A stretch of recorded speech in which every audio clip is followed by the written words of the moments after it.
11 सितंबर का वो सुहाना सुबह अमेरिकन एयरलाइंस के फ्लाइट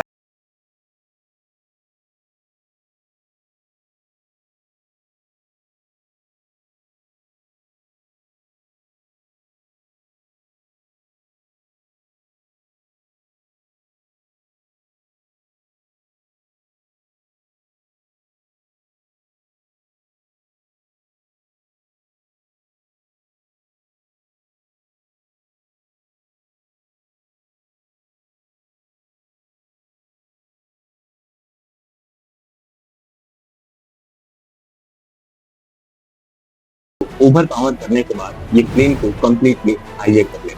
हाईजैक होने के बाद मोहम्मद अता ने प्लेन की कंट्रोल अपने हाथ में ले ली। उस प्लेन की कंट्रोल अपने हाथ में लेने के बाद उसने गलती से न्यूयॉर्क स्टेशन पे कनेक्ट कर दी और उसने ये Copy. We have some planes. Just stay quiet and you'll be okay. We are turning to the airport. कि सब आराम से बैठे, हम न्यूयॉर्क स्टेशन पे ही जा रहे हैं। इस प्लेन को देख के न्यूयॉर्क इंटरनेशनल एयरपोर्ट से सारी प्लेन्स को 20 मिनट तक के लिए हटा दिया ताकि ये फ्लाइट जल्दी से लैंड कर सके। लेकिन मोहम्मद अता का निशाना कुछ और था और उसने फिर से अपने प्लेन की हाइट को ऊपर करना चालू किया। लेकिन एक बार गलती से फिर से उसने न्यूयॉर्क स्टेशन से कनेक्ट कर दिया और फिर उसने ये देखा। Nobody move, please.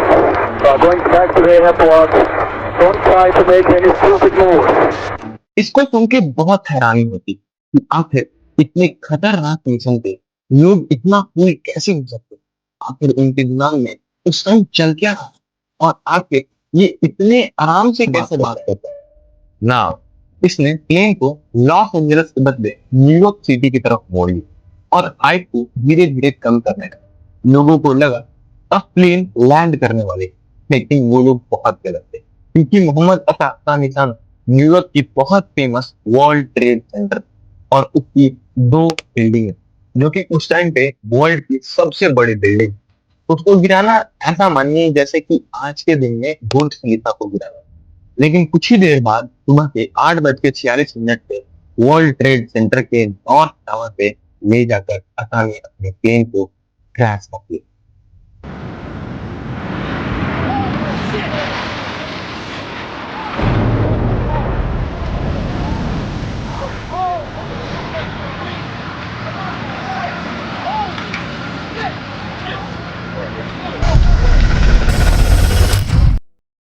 उस टाइम के यूएसए के प्रेसिडेंट थे जॉर्ज डब्ल्यू बुश। बहुत फेमस फिगर, एक ऐसा फिगर जो कि बहुत कंट्रोवर्सी और बहुत रोमांटिक चीजों के लिए जाना जाता है। लेकिन उस टाइम पे जॉर्ज बुश एक फ्लोरिडा के छोटे से स्कूल में जा रहे, कार में उनके साथ बैठे उनके chief of staff Andrew card को जब ये बात पता चलती तो फौरन से वो अपने प्रेसिडेंट जॉर्ज बुश को बताते हैं। लेकिन जॉर्ज बुश इसके पैनिक नहीं होते, उनको लगता है कि ये कोई एक्सीडेंट, और उन्हें ही नहीं पूरी यूएस को लग रहा होता है कि ये एक एक्सीडेंट है। हालांकि वो इतना तक बोलते हैं कि जरूर से पायलट को कोई हार्ट अटैक आया होगा।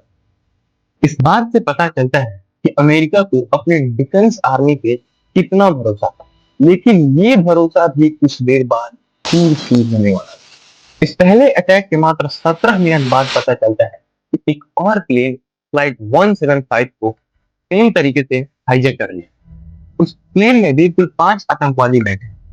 उन्होंने कॉकपिट में बैठे पायलट्स और बाकी के क्रू मेंबर्स को ओवरकम करते हुए पायलट से प्लेन के कंट्रोल को अपने हाथ में ले लिया। अब की बार का निशाना था वर्ल्ड ट्रेड सेंटर की दूसरी बिल्डिंग, साउथ टावर।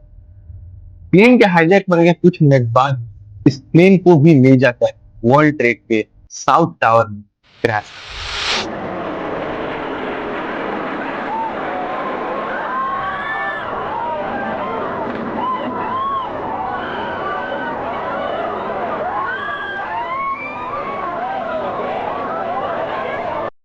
इससे पहले तक यूएसए को लग रहा था कि ये कोई टेररिस्ट अटैक नहीं है, ये कोई एक्सीडेंट है।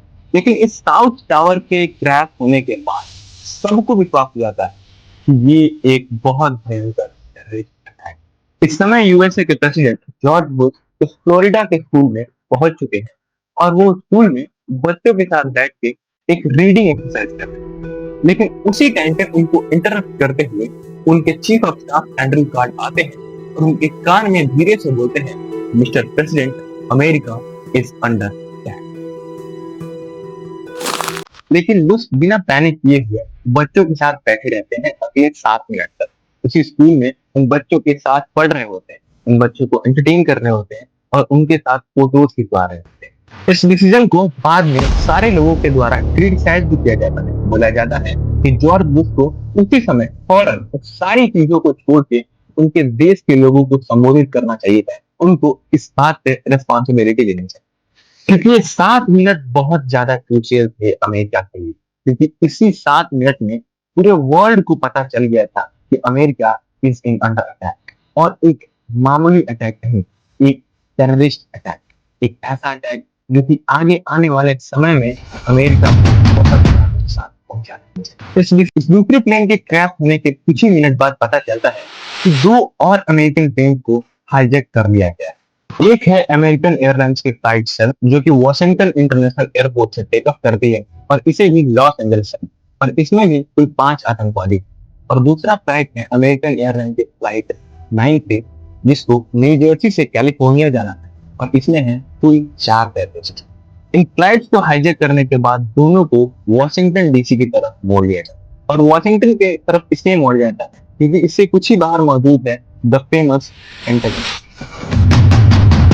जो कि यूएसए की डिपार्टमेंट ऑफ डिफेंस का हेडक्वार्टर है। आप इससे अंदाजा लगा सकते हो कि ये हेडक्वार्टर अमेरिका के लिए कितना इंपॉर्टेंट है। फ्लाइट 77 को उसी वॉशिंगटन के हेडक्वार्टर पेंटागन की तरफ मोड़ लिया जाता है, और कुछ ही देर बाद इस फ्लाइट 77 को ले जाकर पेंटागन पे कंप्लीटली क्रैश कर दिया।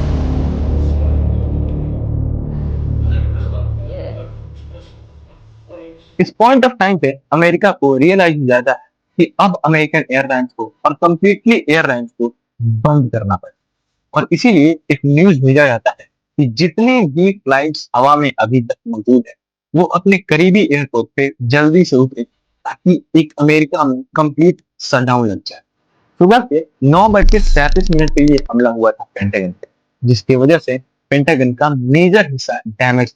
लेकिन उसके कुछ ही देर बाद 9:59 पर साउथ टावर में क्रैश की वजह से भयानक आग लग जाती है, और आग की वजह से बिल्डिंग कमजोर पड़ने लगती है, और इतना कमजोर पड़ने लगती है कि with in fraction of time ये साउथ टावर कंप्लीटली कोलैप्स होता था। इसी बीच लोगों को उस चौथे प्लेन का चिंता सता है, क्योंकि वो प्लेन कहीं भी और कभी भी क्रैश हो सकता है। अमेरिकन लोगों को और ब्यूरोक्रेट्स को लगा कि शायद से इस प्लेन को व्हाइट हाउस पे क्रैश कराया जाए, क्योंकि व्हाइट हाउस एक बहुत ही रेनाउंड बिल्डिंग है और वहीं पे पूरे अमेरिका को कंट्रोल किया जाता है। इसका इक्विवेलेंट आप समझ सकते हो, हमारा इंडिया का अपना पार्लियामेंट। लेकिन इन द अदर हैंड इस फ्लाइट 9 में बैठे लोगों ने अपने फोन्स को जानबूझकर ऑन कर दिया। उनको कॉल्स आने लगे, मैसेज आने लगे और न्यूज आने लगे कि कैसे 3 फ्लाइट क्रैश हो चुकी है, बहुत हेवी डैमेज हो चुकी है। रिलेटिव के मैसेज आने लगते हैं, और उन मैसेज, वीडियोज और न्यूज से उन सारे लोगों को पता चलता है कि उनकी फ्लाइट भी अब हाईजैक होने वाली और कुछ देर बाद क्रैश हो जाएगी। उन लोगों के पास 2 ऑप्शन थे, या तो वो ऐसे देखते और अपने देश को बर्बाद होते हुए देखते, और या तो वो लड़ते और शायद से इस प्लेन को डाइवर्ट करके कहीं और क्रैश करवा देते। इन दोनों ही केस में उन सारे लोगों की जान जाना तय था। लेकिन एक दूसरे केस में उन लोग अगर लड़ते तो शायद से अमेरिका का बहुत चीज बच जाता, और उन लोगों ने वही दूसरा रास्ता। उस प्लेन में बैठे सारे लोगों ने एक बहुत बड़ा क्योस चालू कर दिया, एक इतना बड़ा क्योस कि टेररिस्ट घबरा गए। उनसे प्लेन की कंट्रोल इधर उधर होने लगी, उनसे प्लेन आउट ऑफ कंट्रोल होने लगी, और उनका प्लान एग्जीक्यूट करने से बहुत दूर चले गए। कुछ ही देर बाद पता चलता है कि उन लोगों ने इतना बड़ा क्योस क्रिएट किया था और इतनी बहादुरी से लड़े थे कि उस प्लेन को एक खाली फील्ड में ले जाकर कुछ टेररिस्ट ने क्रैश कर दिया। ये क्रैश के बाद पता चलता है कि इन लोगों ने ऑलमोस्ट 1000 से 1500 लोगों के बीच में जान बचाई, और बहुत सारे अमेरिका के रिसोर्सेज। इन लोगों की बहादुरी से ऑलमोस्ट 1000 लोगों की जान बची, और हिस्ट्री में एक सिंबॉलिक फाइट की तरह याद किया जाए। 1:28 वर्ल्ड ट्रेड सेंटर का नॉर्थ टावर भी उस क्रैश को झेल नहीं पाया, और देखते देखते ही वो पूरा नॉर्थ टावर कोलैप्स। सुबह से चलने वाला ये अटैक ऑलमोस्ट 3 से 4 घंटे तक चला, और दोपहर में जाकर खत्म। इस अटैक में 3000 से भी ज्यादा लोगों की मौत और 6000 से भी ज्यादा लोग बुरी तरीके से इंजर्ड। ये अमेरिका की हिस्ट्री में और अमेरिका के नाम पर ये काला धब्बा था। अमेरिका ने इस हमले की responsibility the famous terrorist group Al Qaeda को दी और उसके लीडर उसामा बिन लादेन को रिस्पॉन्सिबल ठहराया। लेकिन उसामा बिन लादेन ने कुछ ही देर बाद आकर क्लियरली बोल दिया कि मेरा इस अटैक से कोई भी लेना देना नहीं। इस अटैक के बारे में वो तो कुछ जानता ही नहीं है, लेकिन अमेरिका को पूरा भरोसा था कि उसामा बिन लादेन ने ही ये अटैक करवाया है।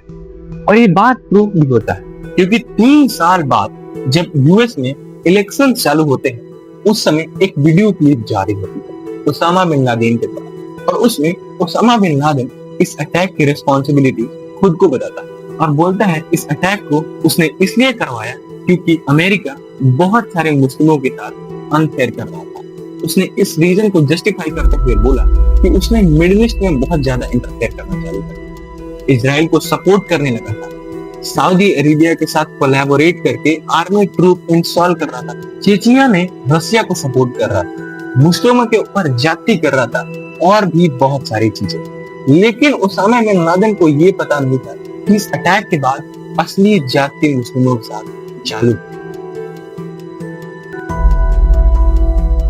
लेकिन अब पूरे वर्ल्ड को पता कि अब अमेरिका शांत नहीं बैठा और अमेरिका ऐसा ही किया। अमेरिका शांत नहीं बैठा। जॉर्ज बुश ने एक वॉर डिक्लेयर कर जिसका नाम था the war on terror. In every region now has a decision to make. Either you are with us or you are with the terrorists. लेकिन इस टॉपिक को हम अपने अगले वीडियो में बताएंगे और बताएंगे कि कैसे अमेरिका ने इस द वॉर ऑन टेरर को सक्सेसफुली जीता। On my orders, the United States military has begun strikes. लेकिन हम ये भी बताएंगे कि कैसे 3000 लोगों का बदला उस यूएस ने 46 लाख मुसलमानों को मार के लिया। इस सीरीज के इस एपिसोड में इतना ही रखें। अगले एपिसोड में हम बात करेंगे द वॉर ऑन टेरर के बारे में, उसके प्रोज एंड कॉन्स के बारे में हम डिटेल में समझ रहे हैं। मिलते हैं अगले वीडियो में विद अ डिफरेंट टॉपिक। मेरा नाम है श्याम। नमस्कार।